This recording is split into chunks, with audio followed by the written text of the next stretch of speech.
what specific projects or gig from the start of your career that really helped to mold you into the successful stylist that you are today and helped you to build a really strong celebrity clientele?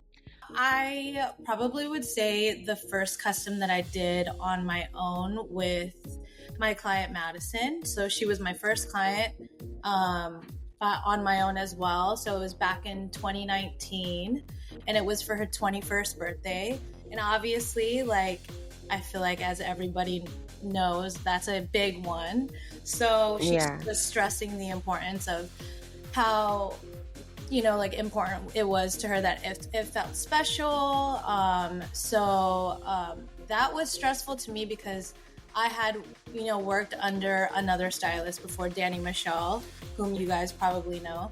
But I had never really, dabbled into like working with like an artist and doing something that was more along the lines of like costume design. So it was stressful because I thought it was really important, as a stylist to capture what the client, what she wanted and make sure that, she felt comfortable and she felt beautiful for her birthday. So I partnered with this designer in New York. I did my research and I really wanted somebody that was going to, because I think the theme that she had was like burlesque. It was burlesque.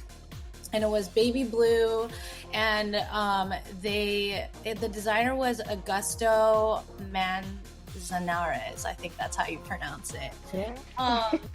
And we went back and forth with like mood boards and references that I picked out, and we like I'm very hands-on when it comes to any custom work that I do. So when it comes to like doing the mood board and talking on the phone with the designer and then going back and forth like with the sketches, like there's almost all the time like I am like there needs to be some sort of edit because I just want to make sure like I'm a very picky person, so I just want to make sure that the fabrics are right, the fabrication is right, the sketch reflects what the actual garments are going to look like, etc. So that was pretty stressful for me because that was my first really big look that I did, and I wanted to make sure that it was special for her. So, well, you definitely made an impact because people are still talking about that look to this day. So all that, hands-on and stuff, it pays off. So that's great. I'm pretty sure your clients really appreciate that too. Yeah, I think so. That's I would really, if I was on the receiving end, I like the hands-onness, Yeah, I love that. So we often get to see your final creations, and of course, they never disappoint. But we don't really always get to see like the amount of hard work that goes into it. Like you just said, you're very hands-on. So what do you think the hardest part of being a celebrity stylist is for you? I think I get all the time these kids and people like, oh my gosh, like, admiring like what I do. And don't get me wrong, I love my job. I wouldn't rather be doing anything else. Like I've dreamt doing this since I was very young. And still to this day, sometimes I have to pinch myself and look around and be like, I can't believe like I, kind of manifested this and worked to where I am today. But it's a lot of work.